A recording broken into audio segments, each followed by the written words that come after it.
My name's Morgan Winston, and I will be doing a monologue from Warrior Class by Kenneth Lynn and The Harvest by Samuel D. Hunter. You told me you had a gun and you were going to kill yourself. Do you remember that? You sent me a picture of it. You would show up to my classes just sitting in the hallway looking crazy and miserable, and I had to walk by you as if nothing was the matter. Do you remember that? You would call me blind drunk, telling me weird stories that made no sense, and you left things on the trail where I rode McGill, a backpack full of, I don't even know what, but you broke into my room when I wasn't even there. Do you remember that? You scared me so much. Half of me was afraid that I would hear that you had killed yourself.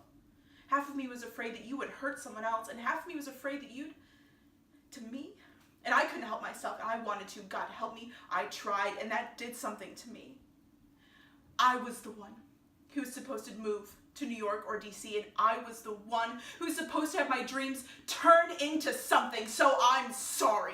If someone asks me if I think you're decent, if I think you're right, I don't say yes, not unless I get something in return, and that something is my life back.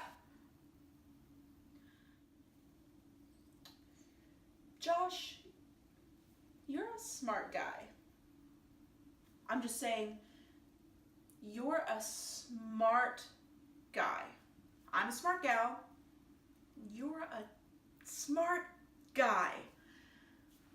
I remember when I was 10 or 11, I was with my parents down in Brazil, and we were, visiting churches, meeting people, handing out tracts. It was mostly a vacation. Most of the time we were at this resort dealing, but we did do some witnessing. And we were at this church, and this Brazilian pastor was telling everybody his story. He was telling everyone about when he was younger, he had such a hatred towards Christianity. He even stole from his parents' church. And he was just walking down an alley one night, and this bright light appeared, and this guy was there, and he said, "My name is Jesus. Why are you persecuting me?" And I remember thinking, that's really similar to Paul's conversion story in Acts, right? I mean, really similar. So I was going to say something to my dad, but when I looked around, everybody in the church was super moved. And you could tell that this guy was full of the Spirit. What I'm trying to say is that you're a smart guy, Josh. You know that the faith is enough by itself. You don't need the magic tricks.